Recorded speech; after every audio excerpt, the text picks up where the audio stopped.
안녕하세요, 로파행입니다. 오늘은 떡볶이에 대해서 얘기를 해보려고 하는데요. 분식은 서민의 한 끼라는 이미지가 있죠. 예전에는 학교 끝나면 가장 먼저 향하던 곳이었고, 학생과 직장인, 동네 주민 누구나 가볍고 부담 없는 가격으로 배 터지게 먹던 시절이 있었는데, 지금은 프랜차이즈화가 되면서 가격 거품 논란까지 나오고 있습니다. 여러분은 떡볶이를 서민 음식으로 생각하고 계신가요? 제가 예전부터 자주 가던 단골 분식집에서 떡볶이 1인분을 시켰거든요. 가격이 4,500원이었고 떡이 17개, 오뎅이 6개 있었습니다. 계산을 해보니 떡이 개당 264원인 셈인데요. 떡볶이를 배달로 시켜 먹으면 2만원에서 3만원은 그냥 쓰더라고요. 요즘 물가가 장난 아니니까 어느 정도 이해는 됩니다. 그런데 문제는 가격이 오르면 잘 돼야 하는데 분식집은 오히려 폐업이 늘어나고 있습니다. 소형 점포 분식, 프랜차이즈 매장 역시나 고물가와 경쟁에 부딪히며 가게를 정리하시는 사장님이 많은데요. 그래도 가장 수요가 많은 음식 중 하나가 바로 이 떡볶이인데, 분식 시장이 왜 이렇게 어려운지 같이 한번 보실까요?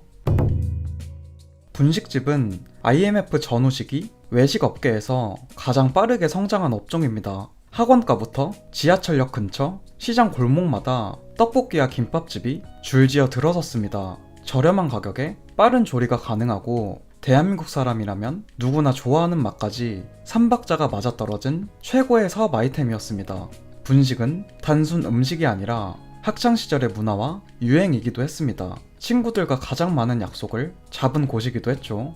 90년대 드라마와 영화를 보면 분식집이 단골 배경으로 자주 등장했습니다. 그러면서 2000년대 분식 프랜차이즈의 전성기가 찾아왔습니다. 가격대는 여전히 착했고 떡볶이로 시작을 했는데 이제는 메뉴도 다양해졌습니다. 동네마다 맛집도 많이 생기고 재료에 따라 소비자의 취향도 확실해졌습니다. 지갑 사정이 어려울수록 분식집 매출은 오히려 상승했고 동네 주민들에게도 사랑받고 단골 장사로 꾸준한 매출을 기대할 수 있었는데요. 하지만 점점 가격이 비싸지더니 이제는 소비자들에게 더 이상 착한 서민 음식보다는 비싸진 가격에 배신감을 느끼는 메뉴가 되었습니다. 코로나 팬데믹 이후 카페는 엄청나게 증가했지만 치킨집부터 호프집 그리고 분식집은 약 3,000개가 줄었습니다. 2020년 대비 분식집은 959개 줄어든 14,540개였습니다. 고금리와 고물가 장기화 여파로 사장님들 역시나 버티지 못한 건데요. 임대료와 전기세 등 관리비는 꾸준하게 상승하고 재료비까지 올랐는데 가격을 많이 올리자니 단골들이 떠나가서 사장님들이 손해를 보는 경우도 있고요. 가격에 스티커가 여러 번 덧대진 흔적을 보면 사장님들의 고민이 그대로 보입니다. 대학가와 번화가도 예전처럼 젊은 층이 많이 찾지 않게 되고요. 지방은 이미 인구 소멸이라 거리가 횡하기도 하고 학교는 점점 없어지고 있습니다. 대구 중심가인 동성로를 한번 보니 한 바퀴 돌아보면 임대 종이가 붙은 공실이 많았습니다. 국세청 통계를 보면 지난해 폐업 신고한 사업자는 100만 8천여 명으로 통계를 작성한 이래 역대급 수치를 기록했습니다. 내수 부진으로 간판을 내리는 집이 엄청 많아졌고 3년 평균 생존율은 54%입니다.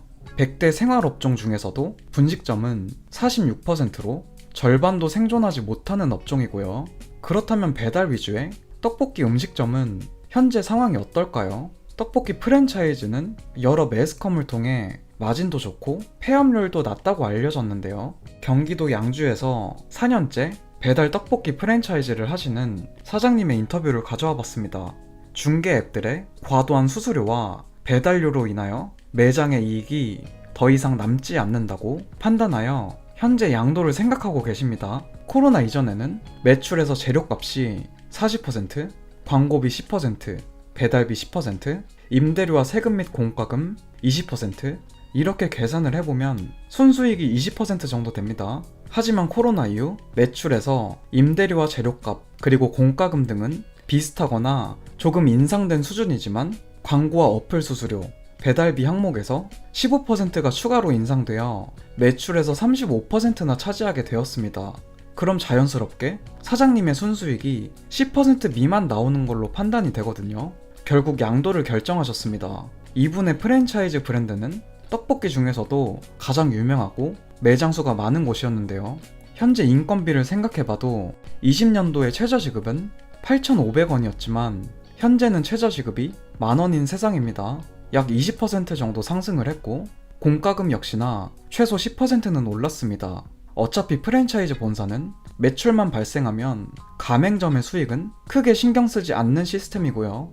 중개 어플이 가져가는 수수료가 적어도 15% 이상 많아졌는데 본사에서 밀고 있는 가장 대표적인 떡볶이 메뉴는 가격이 14,000원으로 10년 동안 유지되고 있습니다. 가맹점주님들은 얼마 남지도 않는 마진으로 가격 인상도 없이 힘들게 일하고 계신 건데요. 사장님은 매일같이 바쁘고 장사가 잘 되니 시간 가는 줄 모르고 운영을 하셨는데 결과를 보니 자선사업가처럼 매출만 많았고 순수익이 전혀 없으셨다고 합니다. 추가로 현실은 차갑고 냉정하다고 말씀하셨는데요. 현재 브랜드 프랜차이즈를 양도하시려는 분들이 많아져서 권리금을 못 받고 급하게 넘기시는 분들도 많이 보입니다. 프랜차이즈가 점주님들의 상권을 지켜주는 약속 역시나 점점 지켜지지 않고 있습니다. 작년 기준 외식 물가는 3%가 올랐지만 가벼운 분식류의 가격이 많이 올랐습니다. 떡볶이가 5.9%로 가장 높았고 김밥이 5.3%였습니다.